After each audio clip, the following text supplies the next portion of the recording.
Good morning, everyone.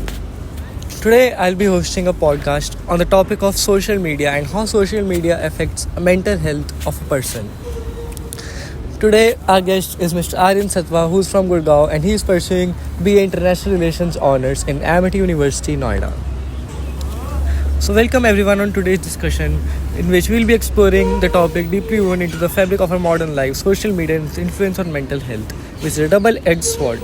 Social media platforms have revolutionized communication, fostering connections, and fostering the exchange of information on a global scale. They offer a space for community building, fostering supporting networks, and promoting self expressions. However, the very aspects that make social media so engaging can also contribute to negative mental health outcomes. We'll be now closer looking on the topic, and we'll be talking with Aryan Satwa about how the social media impacts and affects on the mental health of a person. So, Mr. Aryan Satwa, now I'll be asking you a question that what's your thought and opinion on the cult of comparison about social media? Well, first of all, thank you very much, Parth, for inviting me for this talk. When we talk about cult of comparison, आप आज के ज़माने में देखते हैं when you open an Instagram account, जी आप देखेंगे that social media often presents a very curated reality showcasing carefully crafted snapshots of others' lives. जी आप अपने दोस्तों को देखते हैं, वो कहीं मालदीव्स में है, कोई मॉरिशस में है, कोई बहुत बड़े कॉन्सर्ट में गया है. With that one snapshot, we perceive that they are living a better life than us. Ji They are cooler than us. They are somehow better than us. Ji And we are exposed to these feelings of inadequacy, comparison. तो इससे होता क्या है कि हमारा खुद का self esteem बहुत ज़्यादा गिर जाता है. And somewhere we start feeling more and more lonely, क्योंकि हमारी सेल्फ एस्टीम पूरी तरह से डिस्ट्रॉय हो चुकी है. सो ये बहुत बड़ा एक प्रॉब्लम है आज की यूथ में. This cult of comparison which you very rightly said is more prevalent due to social media. तो आपको लगता है कि जो कंपैरिजन होता है सोशल मीडिया पे एक दूसरे को देख देख के, इसका कहीं ना कहीं पॉजिटिव इम्पैक्ट भी होता है किसी की लाइफ में? मेरे हिसाब से तो आज तक मैंने कभी किसी को नहीं देखा इसको पॉजिटिवली इम्पैक्ट करते हुए. It is mostly negative, because ये जो कंपैरिजन मोस्टली करते हैं teenagers, they do not understand that whatever is shown on social media is not the reality, it's not truth. And when you see these things happening, आपका self esteem is हद तक गिर जाता है that many people are driven to commit suicide. Ji Right? Ji I don't see any kind of positivity in that. It has destroyed many lives in my opinion. जी. तो आजकल एक नया trend भी चला है, एंड आजकल हम लोग सुनते हैं इस चीज़ के बारे में, जो है फोमो फिनोमिनन. तो आपका क्या ओपिनियन है इस चीज़ पे, एंड ये किस वे में इम्पैक्ट करता है लोगों को? तो पहली बात तो मैं बता दूं कि फोमो होता क्या है. फोमो को it's an abbreviation for fear of missing out. जी कि आप कुछ एक्सपीरियंस नहीं कर पा रहे हैं या फिर आप कुछ कर नहीं पा रहे जो दूसरे लोग कर रहे हैं. राइट. और ये सोशल मीडिया की एज में बहुत बड़ा कंसर्न है. Right. The relentless stream of updates and carefully crafted experiences can create an anxiety and feeling of isolation. जब आप कुछ लोगों को ऐसी चीज़ करते हुए देखते हैं जो आप नहीं कर पाते. फॉर एग्जाम्पल, अगर आपके दोस्त मनाली ट्रिप पे गए हैं जी और आपको नहीं बुलाया गया फॉर सम रीज़न, हाँ. तो आपको ये फोमो हो जाता है कि मुझे नहीं बुलाया है. जी I am not accepted in this society, people do not like me. एक सेंस ऑफ एंग्जाइटी बहुत ज़्यादा मन में आ जाती है. जी. तो this is fear of missing out. तो आपको लगता है कि कोविड, जब से कोरोना आया है एंड कोविड-19 का जो टाइम था, लॉकडाउन पीरियड था, उसमें जो नई जनरेशन है, स्पेशली सोशल मीडिया ने एक बहुत ही सोशल मीडिया का बहुत ही हैवीली इम्पैक्ट रहा है जी, इस जी. जनरेशन पे. एंड जब से लॉकडाउन ख़त्म हुआ उसके बाद से चीज़ें बदल गई है. सिंस 2019 बहुत सारी चीज़ें चेंज हुई है. एंड आज के टाइम में 2024 में बहुत लोग सोशल मीडिया पे बहुत ज़्यादा रिलाई हो चुके हैं. एंड सोशल मीडिया ने कहीं ना कहीं उनकी पर्सनैलिटी उस पर बहुत ज़्यादा इम्पैक्ट डाला है. जी बिल्कुल डाला तो है. देखिए, वी आर सोशल एनिमल्स. इंसान चाहे कितना भी आगे बढ़ जाए, we need touch, we need physical contact. Right. We need intimacy. What COVID lockdown exactly did was that they removed this entire aspect of intimacy from human relationships. एक sudden change आया हमारी लाइफ में जहाँ पर हम लोग completely cut off हो चुके थे एक तरह से. And social media was the only way through which we could communicate. जी तो कहीं ना कहीं ये लोगों की साइकी पे काफ़ी डीप इम्पैक्ट रहेगा for generations, specially this generation. काफ़ी डीप इम्पैक्ट रहेगा ऑफ दिस लॉकडाउन. राइट. ये जो आपने चीज़ बोली कि इंसान एक सोशल एनिमल है, ये बिल्कुल सही चीज़ है।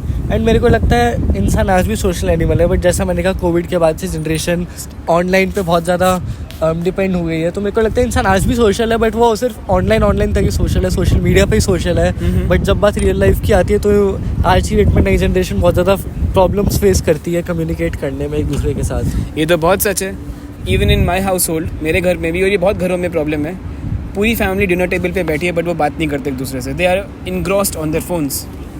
ये तो हमारे फ्रेंड ग्रुप में भी बहुत नॉर्मल है, 6 लोग साथ में बैठे हैं बट वो एक दूसरे से बात नहीं कर रहे, वो थ्रू टेक्स्ट एक दूसरे से बात करते हैं। So even after the lockdown was lifted, ये सोशल मीडिया का इम्पैक्ट इस तरह से पड़ा है, इस तरह से ये हमारी लाइफ में घुल गया है कि हम जहाँ चाहते हैं वो रहेगा। जी, तो मैंने एक और बात नोटिस करी है कि आजकल जो बच्चे होते हैं 10-10 साल के बच्चों को सोशल मीडिया की अर्ली एक्सेस मिल जाती है। जी। तो आपका क्या कहना है इस बारे में, ये कैसे इम्पैक्ट करता है उनकी लाइफ में? आपको मैं एक बात बताता हूँ, स्टीव जॉब्स जिन्होंने आईफोन बनाया, he does not let his kids use iPads and iPhones. जी, जो बड़े बड़े कंपनी के ओनर्स हैं, बड़े बड़े बिजनेस टाइकून्स हैं, वो अपने बच्चों को इन सब चीज़ों से दूर रखते हैं because they actually understand that these things are not good for them. ये तो हम लोगों ने, बिकॉज आज के टाइम पे होता क्या है, बोथ पेरेंट्स आर वर्किंग। पहले टाइम पे एक पेरेंट घर पे रहता था, दूसरा पेरेंट काम पे जाता था, एंड उसके हिसाब से बच्चा पलता था। बट आज के टाइम पे क्या है, दोनों पेरेंट्स बाहर हैं, so they need an easy way out कि बच्चा पल जाए, शांति से खाना खा ले, कुछ कर ले। उसके लिए फ़ोन्स हैं। जब मेरा कज़न ब्रदर आता है घर पे, वो सबसे पहले मेरा फ़ोन चेक करना शुरू कर देगा, बिकॉज उसको तब तक वो खाना नहीं खाता जब तक वो फ़ोन यूज़ नहीं करता है। फ़ोन पे कोई उसको कोई टॉय गेम देखनी है, कोई वीडियो देखनी है, तो ये बहुत बड़ा प्रॉब्लम है। In fact kids as young as 6 years old they have their own mobile phones. वो अपना आईपैड है, वो आईपैड को हर जगह लेके जाते हैं, एंड उनको उस एक देखिए, आप जब ऐसे इक्विपमेंट को यूज़ करते हैं, you need a sense of maturity. इन बच्चों में वो मैच्योरिटी होती ही नहीं है जी, तो उन्हें वो यूज़ करना आता नहीं, उन्हें उसका इम्पैक्ट पता नहीं है। सो ओवरऑल यहाँ पे पेरेंट्स की गलती है। They should not allow their kids to access such sensitive equipments at a very early age. मैं भी यही बात कहने वाला था। एंड ये सोसाइटी में बहुत ही क्विक एंड सडन चेंज आ रहा है। मतलब बच्चे बिना फ़ोन के कुछ करते नहीं और फिर जिद करते हैं और रोने लग जाते हैं अगर उनको फ़ोन ना मिले। तो इसका बहुत ही नेगेटिव इम्पैक्ट मेरे को दिखाई दे रहा है फ्यूचर के लिए भी, आज से अगर हम देखा जाए तो। जी, तो मैं आपसे बात करना चाहता हूँ about the dark side of connectivity. Dark side of connectivity, देखिए मेरे हिसाब से जो सबसे बड़ा डार्क साइड है सोशल मीडिया का, that is cyber crimes. Grooming gangs ये यूके में बहुत बड़ा कंट्रोवर्सी हुआ था, where girls as young as 14 years were groomed by men who had malicious intentions, and ये बहुत बड़ा रैकेट है बिकॉज किड्स डोंट नो कि दूसरी साइड पे कौन है स्क्रीन के। सो ये बहुत बड़ा प्रॉब्लम है। Even cases of cyber bullying, हमारे खुद के दोस्त बच्चों को बुली करते हैं, उन्हें गंदी गंदी गालियाँ लिखते हैं, रेसिस्ट कमेंट्स लिखते हैं, बॉडी शेम करते हैं। और ये इंडिया में भी एक केस हुआ था where a very young makeup artist had to commit suicide because लोगों ने उसको काफ़ी गलत चीज़ें लिखी थी। तो सोशल मीडिया के सब फ़ायदे गिनवाते हैं, लेकिन ये सबसे बड़ा डार्क साइड है where people have resulted in cyber bullying because they are insecure about themselves. और इससे लोगों की मेंटल हेल्थ काफ़ी बुरी तरह से इम्पैक्ट होती है, स्पेशली किड्स। तो क्या लगता है साइबर बुलिंग किस तरीके से अवॉइड की जाए? एंड मतलब ऑलरेडी गवर्नमेंट बहुत ज़्यादा इन्वॉल्व है आजकल साइबर बुलिंग के केसेस के अंदर, और आपको ऐसा लगता है और कौन कौन सी पॉलिसीज़ होनी चाहिए इस चीज़ को प्रिवेंट करने के लिए? देखिए, जब आप साइबर बुलिंग की बात करती हैं तो गवर्नमेंट पॉलिसीज़ तो एक पॉइंट तक ही असर कर सकती हैं, एंड में तो माँ बाप पे बहुत बड़ा एक ऑब्लिगेशन आ जाता है। It's not just about the victims, it's also about the perpetrators. अगर आपको लगता है कि आपका बच्चा ऐसी एक्टिविटीज़ में एंगेज कर रहा है जहाँ पे वो किसी और को हार्म कर रहा है on social media, then you should take the first step in counseling your child. You should hold your child responsible if he or she is doing something wrong. Because कई बार तो माँ बाप को खुद पता नहीं होता that their child is engaging in such activities. तो policies एक point तक इफेक्ट करेगी. You need parental support as well in these things. But आपको नहीं लगता ये पेरेंट्स के लिए बहुत ही एक डिफ़िकल्ट टास्क है, क्योंकि मतलब वो अपने बच्चे को किस हद तक रोक सकते हैं? क्योंकि आज की डेट में कहीं ना कहीं सोशल नेटवर्किंग एंड कहीं ना कहीं किसी कनेक्शन के थ्रू बच्चा इन सब चीज़ों में आ ही जाता है, एंड फिर उसका निकलना बहुत ज़्यादा मुश्किल होता है। तो माँ बाप को स्टार्टिंग से कंट्रोल में रखना पड़ेगा अपने बच्चे को। आपका सबसे बड़ा पहला step as a parent is to ensure that you do not give your child unlimited access.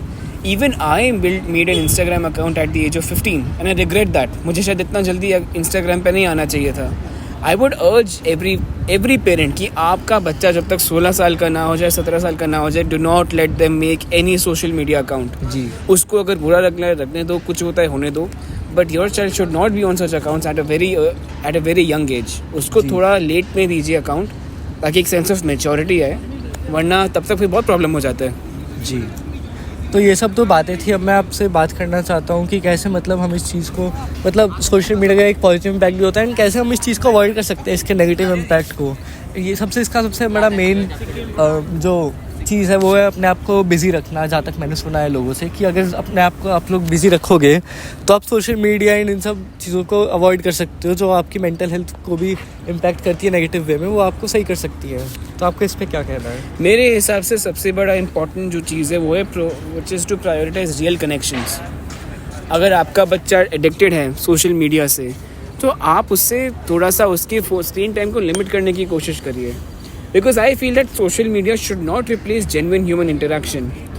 आपको इंश्योर करना पड़ेगा that your child should prioritise face to face connections more than these artificial connections on social media. ऐसा मुझे लगता है.